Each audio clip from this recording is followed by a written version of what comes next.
Waire, waire, runga, waire, raro, waire, ngangaru, waire, waire. Waire, angaru nui, angaru roa, waire, kia tau mai te mauri, he mauri ora. He mauri tiaki mai nei te ora kaputa ia hānuku ia hārangi koia ko te hāora o te tangata. Ko wahaka ki, ko taringa ka mau, ko wānanga ka hua. Hoi rā e rongo whakairi ake ki runga kia tīna whāno whanake tū mai te toki a haumi e. Hui e, tai ki e. Kia ora. Welcome to the Whakapuawai Podcast Series developed by the Centre for Indigenous Psychologies. During this series, we aim to deepen understandings about what Indigenous psychologies are and why they matter. Through our conversations with Indigenous people who are leaders in their areas of expertise, we will highlight how Indigenous psychologies are guiding, being incorporated into, and transforming ways of thinking and doing across a range of disciplines and applied areas. So join us on this journey as we delve into the varied worlds of Indigenous peoples and better appreciate how Indigenous psychologies are affecting positive change in Aotearoa, New Zealand and beyond. In this podcast, our Kairangahau Research Officer Lorena is privileged to sit down and kōrero with Joanne Hakaraia no Ngāti Raukawa me Ngāti Whakaue. Joanne is a Maori healer, kairongoā, medicine maker, educator and founder of Rongoā Māori, which she opened in Ōtaki with a mission to bridge traditional remedies to modern day needs and imbalances. As a Rongoā Māori healer, Joanne has been healing for nearly 20 years, serving thousands of clients in Aotearoa and globally. Joanne has the unique ability to intuitively read energy patterns and tohu, signs and symbols, interpreting the movements and messages of the environment. She works with plant medicine, primarily with the mauri or spirit of the plant, and does not need to be in physical contact with the plant or receiver to facilitate healing. Over the years, Joanne, in collaboration with the Plant Kingdom, has grown her knowledge of plant medicine and now makes it available for everyone. She is author of the book Rākau, The Sacred Flow of Light. Please enjoy this kōrero between Lorena and Joanne. Kia ora and welcome, Joanne. It is an honour to have you here with us at the Centre for Indigenous Psychologies, sharing your kōrero as part of the Whakapuawai Podcast Series. Welcome. Thank you, Lorena. Tēnā koe. I am very humbled to be in this space, and I'm just feeling a sense of gratitude and just blessings to be here and to be able to kōrero with you all. And we also feel humbled and grateful to kōrero with you all, Jo. As you know, here at the Centre for Indigenous Psychologies, we focus on elevating Indigenous knowledge, which I think is something that naturally comes to you and into your work. Why do you think it is important to elevate and centre Indigenous knowledge, Maori knowledge, Indigenous whakaaro in your mahi and in your life in general? It is such a great question. It conjures up so much about our Indigenous perspectives, why it's important in the mahi that I do. Why it's important is because all of our pūrākau, all of the pūrākau that we've had since I was a child, everything that I've learned and heard has been a real guiding principle for me as I got older. To be able to do the mahi that I do, which is, Rongoā Māori and healing in the whare hauora, in order to be able to do that type of mahi, I have had to have done my own healing and gone into the darker corners of my life, of my being, to be able to, talk my talk and walk my walk. And it's through the healing that we do that we start to create space in our life, and we start to create, there's more clarity, there's more light that comes into our lives, because the more healing that we do, we're creating space in our hinengaro, in our body, in our being. So more light gets to enter. And as you progress on your healing journey, eventually you come to a place where the healing doesn't matter so much anymore. You start to accept that it's there. But it doesn't really matter, because what happens is the light that's coming in, you've opened yourself up to universal light, other dimensions, you've opened yourself up to that, and there are so many, you're then seeking, or you're in pursuit of different answers. You're in pursuit of answers, universal answers that you've got questions to. You want to know more about the universe and how it operates. You want to know more about mauri, life force and energy. These are the important things in our life, and you want to understand wairua and how healing happens and how it occurs, how our thoughts direct us. But more importantly, you start to learn about your heart as an electromagnetic field that is so huge that it can transcend and heal anything that's around you when you are focused on heart work, on your ngākau, on your manawa. Light comes in that you're able to ask these questions and you're in pursuit of that knowledge. Now, when I got older, these answers started to come through as I connected with rākau, as I connected with the plants and went deeper into the plants. Visions and insights would come in as answers to my questions, but I needed more clarity and confirmation that it was tika. And usually you can sort of work with your heart, and your heart will always let you know if it is tika, if it is right, if you're in alignment. Yeah. If it's not tika, if it's not right, then there is nothing that happens within your heart. There is no movement. But as I got older, the pūrākau that I would listen to as a child started to become the answers that I was seeking. And all of the kōrero, the mātauranga, was directly in the pūrākau. And it was that I felt so blessed and that our tupuna had left breadcrumbs for us, that the answers were right in front of us, and that when we are attuned and have done some of the healing work, that we're able to see what the answers are, or the mysteries of life.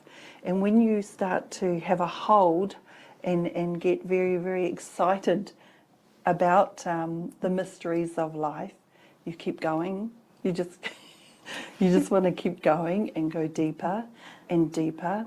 But you also want to take other people with you, or share kōrero with other people and share that light. But you have to stop and sit with it a little bit more and let it marinate. Yes. Let it marinate and sit with you until, because Lorena, you know, the light that comes in, the mātauranga that comes in, it's like a high vibration, and your vessel, the body, needs to be able to hold that. And if you haven't, looked after your vessel to hold that light, it will just go. So you need to be able to hold it. Now, in the pūrākau of Tāne, who climbs the rangi, he is showing us how he ascended.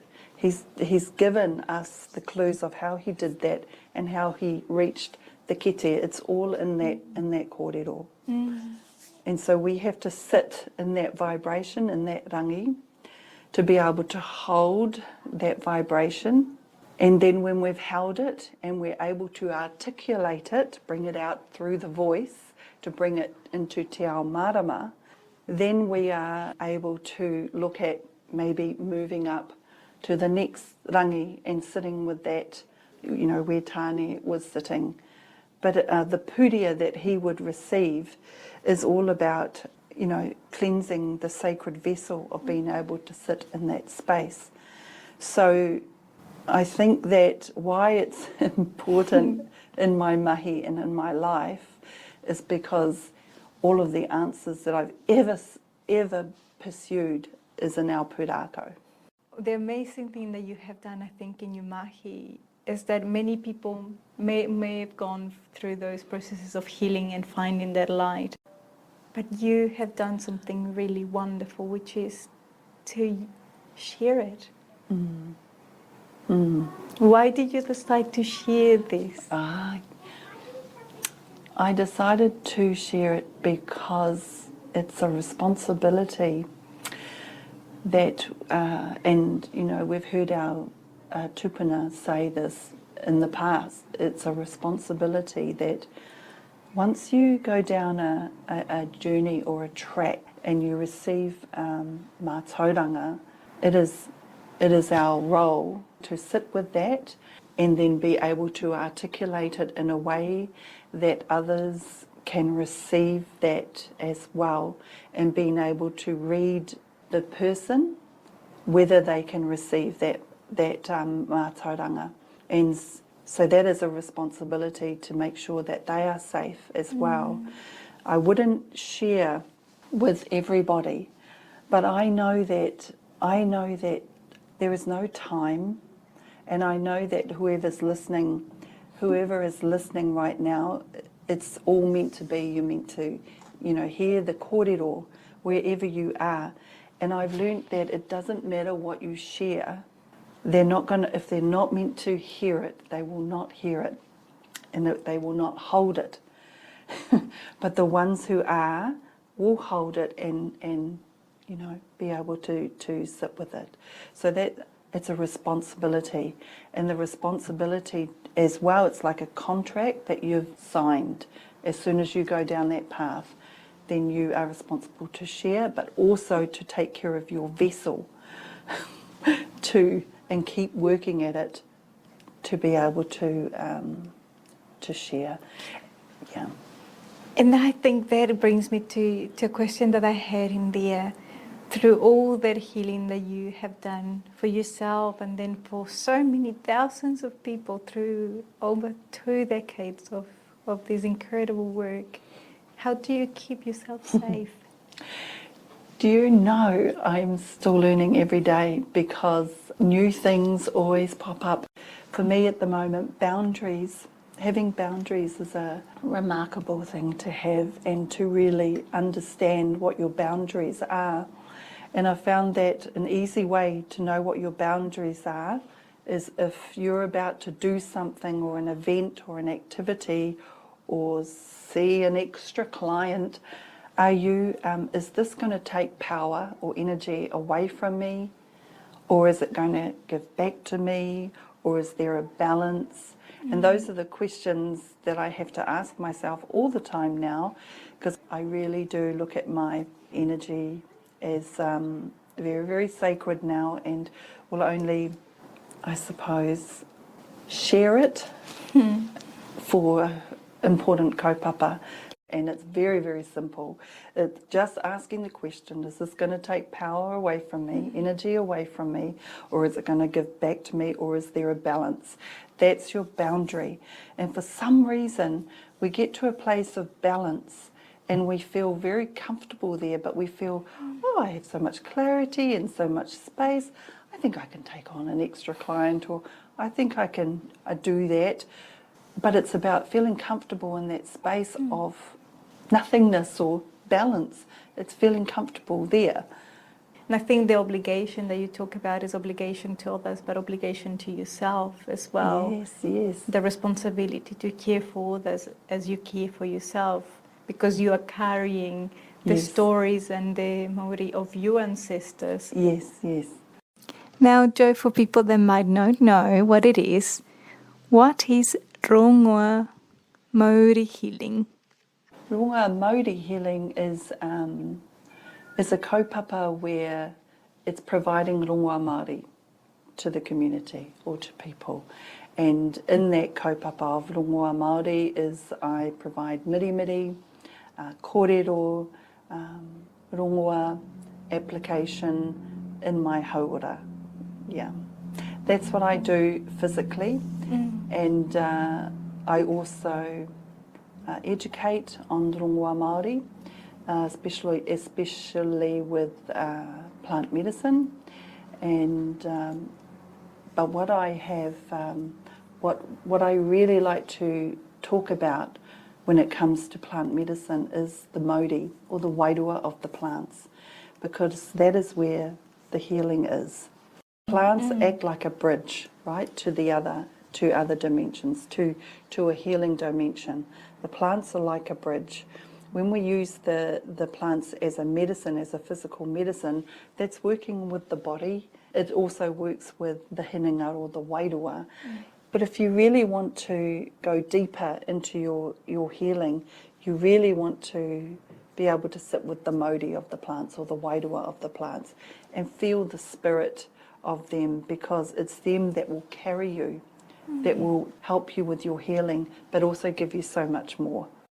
Jo, can you tell us a little bit about how do you work with your clients? When I see clients, the only way I can explain is to observe them and to meet them where they are, and then know the first thing I do with them is to see their light first, see who they are first, hidden under everything else. So that's just to be able to see that, and I will do that through kōrero, talking to them, their body movements, and then I would look at a sort of like a plan, kind of like a plan, and figure out, like for instance, the client that's come in, she's very matakite, and this is where her healing is, because she can feel and sense everything. She didn't realise that she was matakite, because a lot of people don't realise, especially our young rangatahi. But I could see she reads everything, intuitively reads things and takes in information, and didn't realise what she was doing. So that, for me, that's my first role, is to understand where they are, and then to sort of help them find their own well-being plan, which could be something like, for her it was about creating a spiritual korowai, her own protective cloak, that she can put anything into it, any feathers of a manu so then I'll ask her what type of manu she likes, and just lots of things that help her to feel protected, and she can, that's homework for them, that she can build this korowai. So that's one well-being step, and that's a huge one, because that's her protection of the wairua world, because she can sense and feel all of that. And so that is the first step, is what is her well-being. Everyone's different. Yeah. Everyone's different, but just observing where they are first. And there must be they will take so much being in tune with a person and really opening yourself to seeing them. Yes. In order to see that light and to see... Yes. To even identify their matakite. To identify where some things that perhaps before would have been identified by elders. Yes. So I have to use my matakite all the time. Most times. I've brought in tools now that I use, but usually when the first consultation or the second, I'm using matakite to see where they're at, especially if they're young rangatahi or young wahine or tāne, because usually they're in there because they are matakite and they don't realise it. In the different wananga that you do, you would have seen so many clients going through that process of understanding the connection to the nahere and to the plant world as transforming their vision. Yes. What have you experienced in all these years in this transformation in your clients? I've done this wānanga for a few years, and I see transformation because the ngahere, when we walk into the ngahere, so this is part of healing, but when we walk into the ngahere, it's like we're walking into ourselves, we're walking into our own being. And so it's a sacred journey. So when you're walking in, my role is just to observe the people that are walking in and see what they're connecting to. Usually I'll ask them to walk in and see what rākau, what tree they connect to, what plant they connect to. Because everything that's in there is a reflection of themselves. And so to know that plant deeply, I'll ask them to sit with that plant maybe over the weekend or maybe overnight and really, really tune into it and write about it and talk about it, because we already know, we already intrinsically know about the plant and what it can do. It's about removing those blocks, being in sacred ceremony and being able to just talk and write about it without any filters. And so that rākau, so when they start talking about the rākau, what they've found, they're bringing through who they are, and if I was to ask them what that could heal, they're giving themselves permission to heal. It's so beautiful, and to watch people connect with the rākau, and you can see them falling into, their wairua merges with the rākau, and it's almost like the rākau comes around and envelops them. And so they have to sit with that and really, really get to know that rākau. That's where the healing comes from. It's through whanaungatanga, through being with the plant and fully understanding it. Not just learning about its medicine, but just really fully knowing it as a being. So that will be, in a way, understanding and really being in tune with the tohu that is presented to us. Jo, can you share a bit of your kōrero about tohu? Tohu are my favourite because I see everything around me as a tohu. Everything around me is a tohu. And when, I'm just looking outside right now, so if you're able to look at your life, and if everything's going smoothly in your life, it means that you're in alignment. And the tohu around, like the manu or different rākau that are there, you sort of just get little glances or little flickers of light in the side, and you should be able to just look at them and acknowledge them, because it's that acknowledgement of the tohu, and that is the sacred, I'm saying sacred ceremony is my favourite word at the moment, but sacred ceremony with that tohu, because it's providing you with information and guidance. And so that is what a tohu is. That is what a tohu is to me. And I just want to bring up that my Maori Marsden, who I love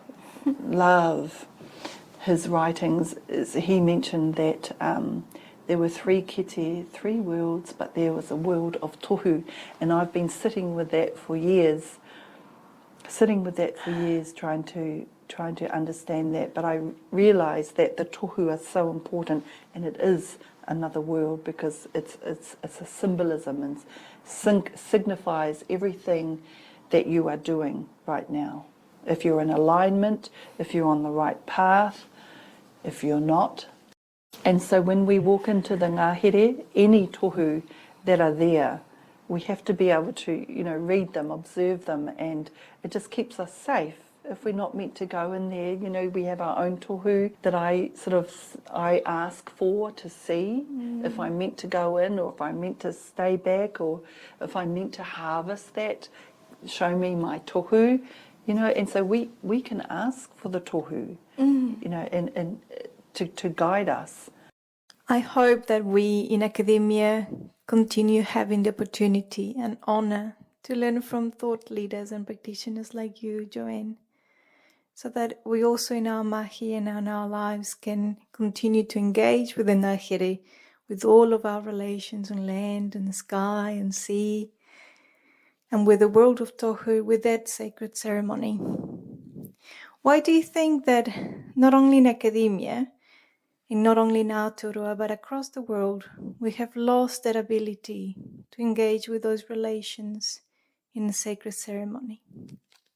Why is there a disconnection to papatuanuku? Why is there a disconnection? And that's the biggest question. And I think that maybe instead of asking that question, we can sort of find our skill set of how to connect people back to papatuanuku. And so finding our skill set on how to do that. So a few years ago, I think it might have been 5 years ago, there was a resurgence in learning rongoā, plant medicine. And I saw that as a way of connecting people back to the ngahere, back to papatuanuku. And so that's where the courses of mauri, doing the wānanga and connecting them back to the ngahere was through rongoā. That was my skill set, that's what I could offer. I think that we look at what we're good at and how we connect people back and find what they're excited about that. So a lot of people, it's rongoā, learning about the plants. Some people it's about healing, some people it's about something else, regeneration or stream restoration. There's lots of ways that we can connect people back.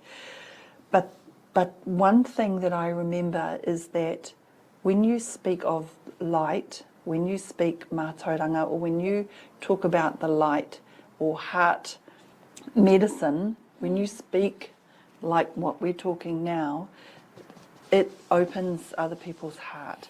And so that is the gateway that we can utilise to be able to help people to return back to who they are or remember who they are.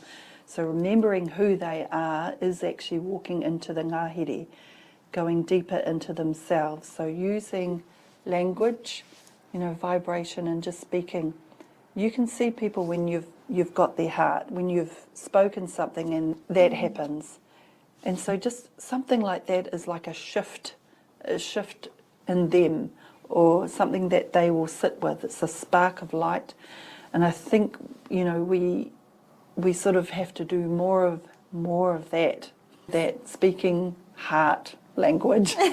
Speaking heart language and remembering who we are, walking into ourselves. Yeah. As we walk into the ngahere, we walk into ourselves. As we look at the tree, we see ourselves. Yes, and every time you walk into the ngahere, if you're going to do it alone or with somebody, walk in there consciously and just feel how you feel. How do you feel in particular areas?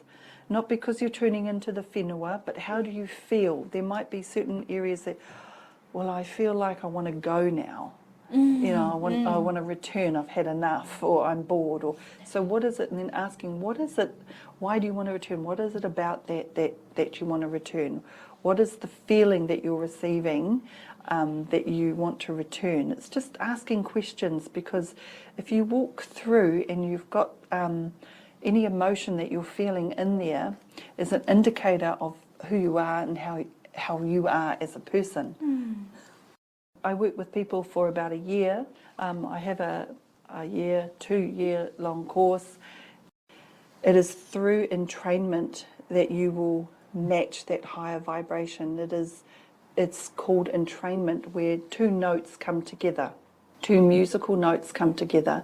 So when you work with a plant and you sit with it, you learn about its mauri and you start to connect, and your body starts to connect with its mauri.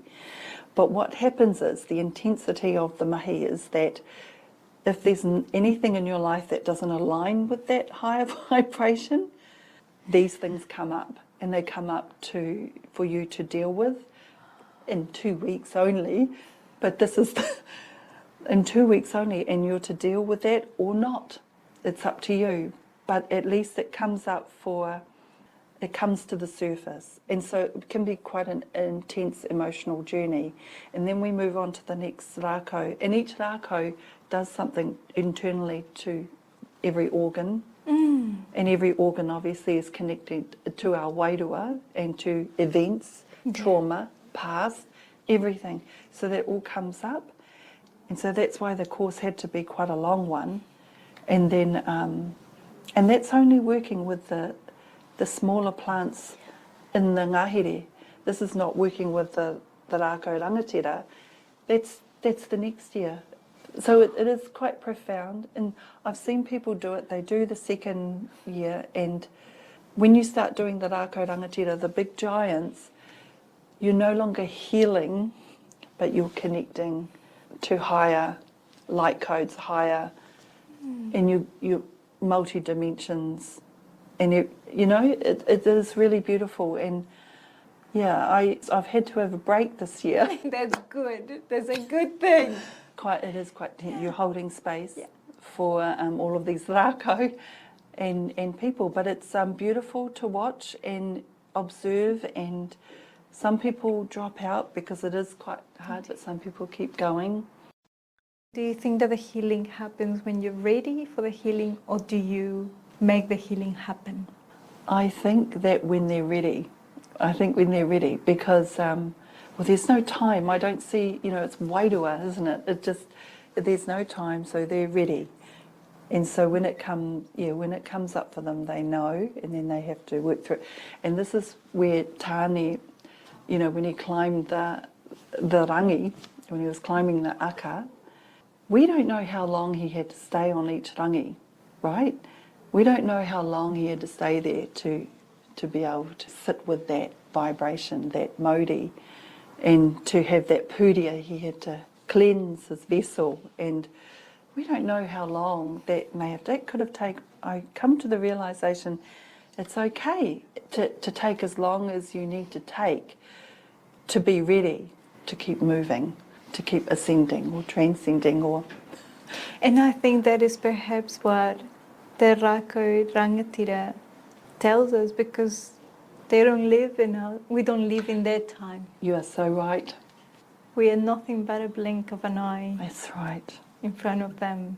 That's right. And they teach us that the time is really unimportant for healing and for growth and for flourishing and for light. Yeah.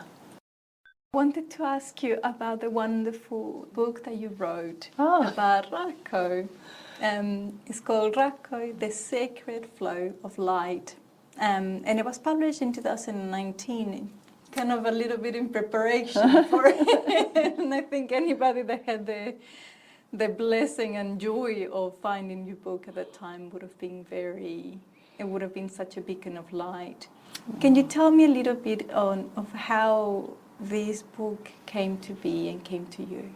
Yeah, so that book, that was like, I've been writing that for a few years, and what it talks about is, because at the time it was about clearing the vessel. A lot of people think it's about learning about plants and how I work with plants, and it is. It is, because the first thing to learn is about the self. Is about when you're learning about rongoā, it's about understanding who you are and clearing the vessel. So that's what that book is about. It's about tohu. I've written about, there were tikanga or principles of what we could follow as a guide to connect into the rākau, to be able to attune to them. And it was just, mauri being the one that weaves everything together, whakawhanaungatanga, connecting to the plant. So I've got about 7 tikanga there that you can sort of connect in with the plants. But each of those principles, each of those values, they are dimensions. They are actual dimensions. So whanaungatanga, you're actually in a dimension of that with the plant. You are getting to know the plant just as you are with the person. And there is a relationship going on, a relationship building. They want to know who you are. You want to know who they are. There's a reciprocity. And it's about building trust in each other.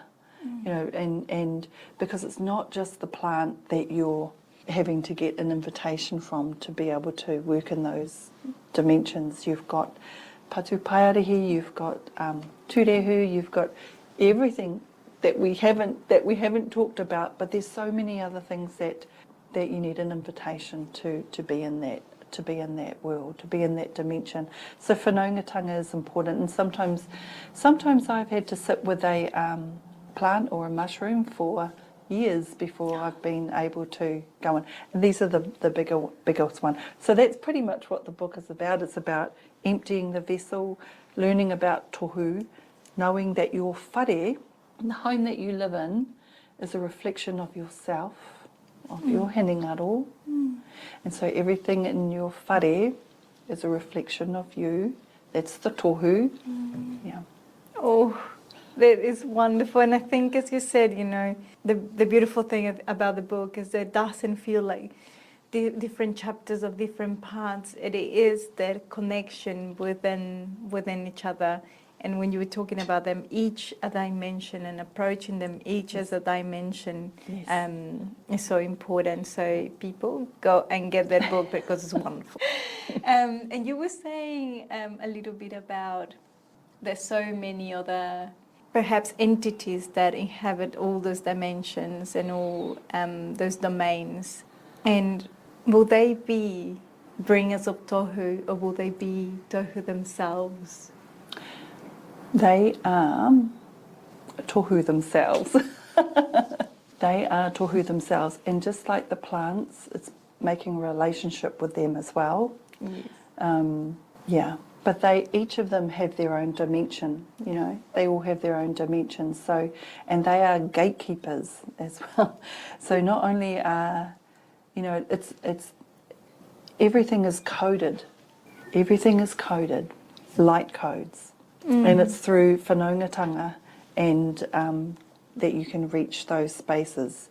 But they are the gatekeepers, and they allow you in or they don't. So it's almost that they're reading you first. Sussing you out. Yeah, which they are. That is wonderful. I think, you know, when we talk about gatekeeping and about especially Indigenous knowledge, as we were discussing before, you know, many amazing Maori elders and scholars have said that, you know, Indigenous knowledge should not be universally available to everyone. There are parts that are sacred for a reason, and they're coded in different ways for a reason. Yes. So, you know, you're absolutely right that knowledge and those tohu will suss us out before we are allowed to. And you know when a gatekeeper is saying no, like just even with our kōrero, I know how far I can go, and then I'm stopped, and that's okay. So they let me go through, and I can feel it, like I can feel the kōrero coming out, and then I'll stop. Yeah, and it's just recognizing that and knowing your body. So this is the key: is to know your vessel of when it's no and when it's yes. When it comes from the heart, there's no thought, it's guidance. This is our compass. Our heart is that's guidance, and you know yes or no. You know when to hold back. Whereas when it comes from our mind, our hinengaro, it's through a thought process, a totally different process that there are filters there. In all the mahi that you're doing, which is very much in this movement in Aotearoa of the revival and continuity of Indigenous knowledge, what are some of the challenges that you face in doing this? I would say that the only challenge that I have is in ensuring my own hauora and balance and the responsibility and carrying that responsibility. So that would be my only challenge. The challenge is in ensuring that I am safe. Yeah. Yes, because you are that enormous amount of holding that you're doing for all those relations, really, because we're not talking just here about the people that you see, but all the connections that they make with Rako, with Yes. all different entities. Yes, yes. So being able to hold that and to know when to share that, or to, you know, those are the challenges. But they're good challenges, because for me that's still learning, you know. What are your hopes for the future in relation to all the mahi that you do and people perhaps that you know that are doing similar mahi? What are your hopes for the future? That's such a big question, Lorena, and hopes for the future, I guess, is about that we all find, I mean, this is a big one, but I mean, that we understand how we work, that we understand our wairua, that wairua comes first before the physical body, because that is who we are, first and foremost. The physical body is just a manifestation of our wairua. So if we can look after our wairua, I mean, hopes for the future is understanding that first, understanding that. I am honoured to be in the presence of an incredible wahine like you, in the presence of a rangatira, in the presence of all of you. And I thank you for giving your time to us here at the centre, for your time and your knowledge and your wisdom shared once again with others. Oh. I'm just so blessed right now. Me too, Lorena. Thank you so much for having me and just sharing your light and beauty and help, you know, making me feel safe in this sacred space for the kōrero to flow as it has. And thank you to everyone that comes with you. And it just feels such a blessing to be here and feel like we've connected, Lorena, and I look forward to many, many more times of being together. Thank you. Thank you so much. Unuhia, te tapunui kia wātea. Wātei runga, wātei raro, wātei waho, wātei roto, ka wātea, ka wātea. Ka wātea kia i o te noho kia māmā, te noho kia ora, te noho. Ko e rā e rongo whakairi ake ki runga kia tīna, aumie, hui e, tai ki e.